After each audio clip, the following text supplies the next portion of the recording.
ले कैलाश में बैठे भगवान सूर्य, भगवान शंकर मां भवानी से कहते हैं, देवी अब मैं आपको अपनी एक चोरी की कथा सुनाऊं। किसकी कथा? मां बोली, प्रभु आप चोरी भी करते हैं? शंकर भगवान बोले, देवी एक व्यवहार ऐसा है जो मैंने किया तो है, परंतु अब तक आपसे मैंने छिपा करके रखा है। मां ने पूछा, कौन सा व्यवहार? राम जी बोले, देवी जब राम जी अवतार लिए थे ना, आपको बिना बताए मैं भी दर्शन करने चला गया था। मां बोली, अकेले चले गए? शंकर भगवान बोले, अकेले नहीं, दुकेले गए थे। मां बोली, हमरी रहते केकरा संगे चले गए? किसके साथ चले गए? बाबा कहते हैं, देवी काग भुषुंडी संग हम दो। आप बाबा की वाक्य पर ध्यान दीजिए, ये नहीं बोल रहे हैं कि हमारी संगे कागभूषुंडी गए ना। यदि ये बोलते तो फंस जाते। मां बोलती, यदि उनको लेके जा सकते हैं तो हमको लेकर क्यों नहीं गए? बाबा ये नहीं बोले कि मेरे साथ कागभूषुंडी गए, नहीं, कागभूषुंडी संग हम। इसका क्या मतलब? देखिए, आप यदि कहीं जाने की प्लानिंग करेंगे तो आपको पता है आपके गाड़ी में कितना जगह है, उसके अकॉर्डिंग आप अपने घर में अगल बगल पड़ोस में लोगों को बटोर के लेके जाएंगे। लेकिन कोई दूसरा आदमी आपको कहे कि तैयार रहिएगा, हम गाड़ी लेकर आएंगे, शाम को चलना है लखनऊ।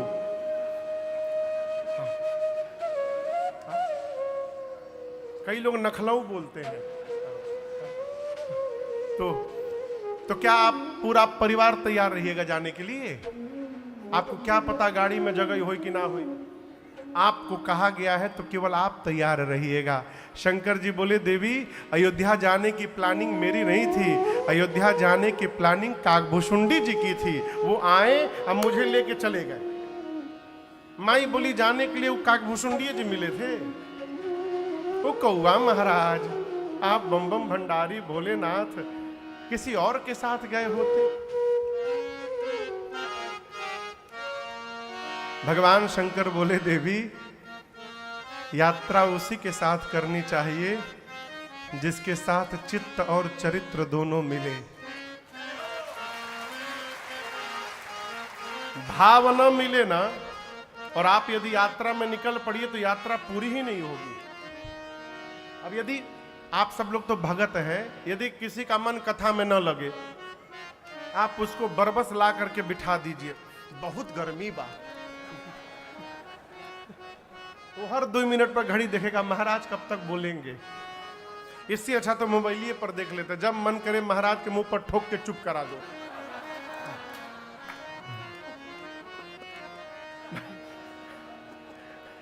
यूट्यूब पे देखिए, मन करिए टप, महाराज चुप, तब तक ना बोलिए जब ले दोबारा मारिए मत।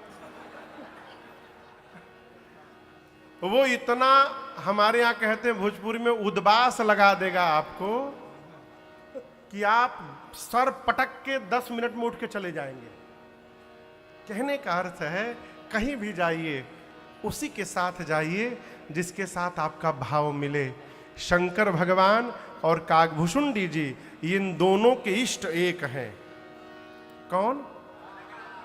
राम जी में भी बड़े छोटके राम जी, बालक राम, और अयोध्या में वही राम जी अवतार लिए हैं, इसलिए दोनों लोग अयोध्या पहुंचे।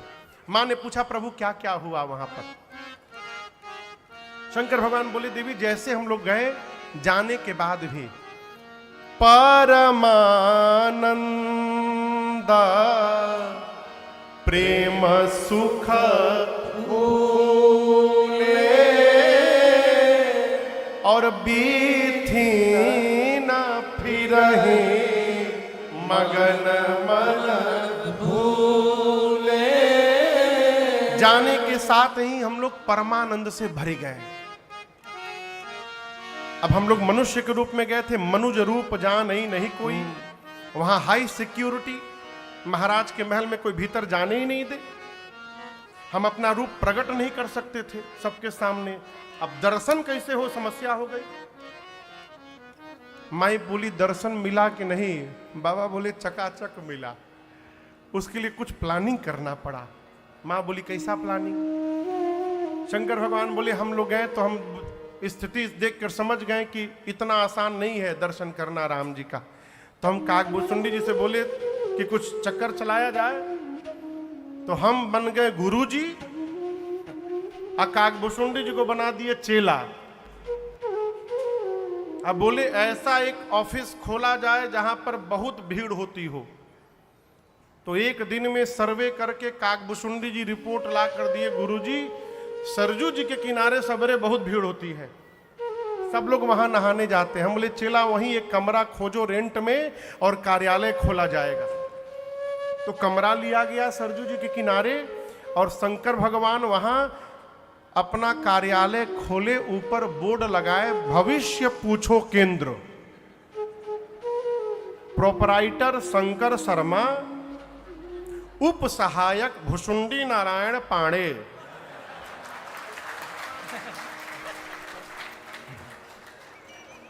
और देखिए कोई भी नया नया बिजनेस शुरू करिए तो ऑफर देना पड़ता है। शंकर भगवान काकभूषुंडी जी को बोले सवेरे सवेरे लोग नहाने आवे ना तो जाके पर्ची बांटना, कहना कि एक हफ्ता गुरुजी फीस नहीं लेंगे, बिना फीस लिए भविष्य बता देंगे। अब फ्री के नाम पर तो भारत में का हो जाता है, दिल्ली वाले ठीक से बताएंगे।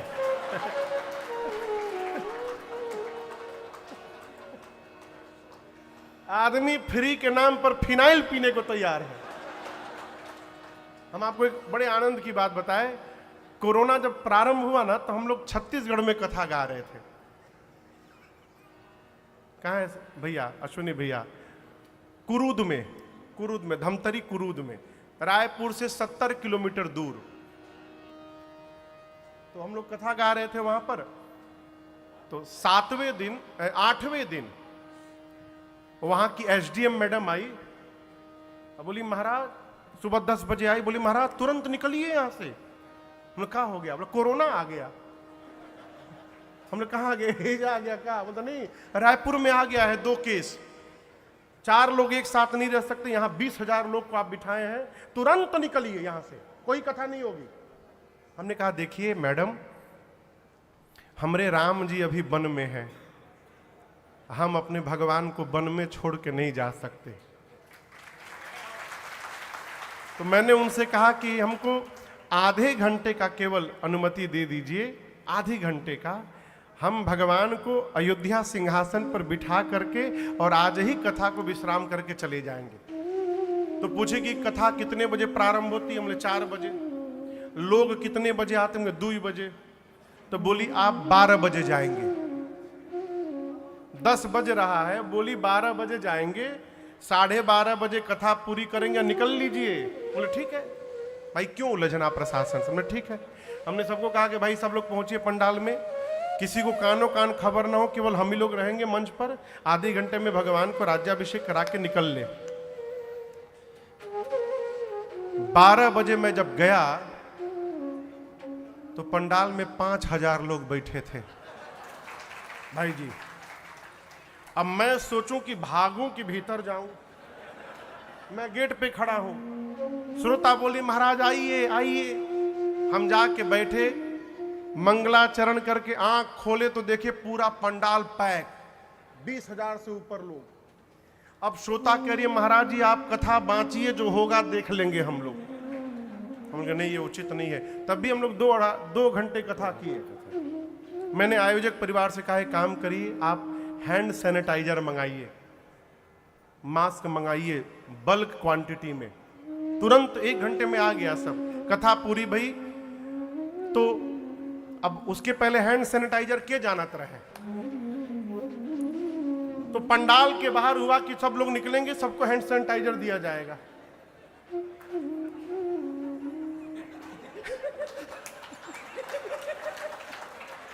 आप समझ रहे हैं? लोग समझे चरणामृत बटता।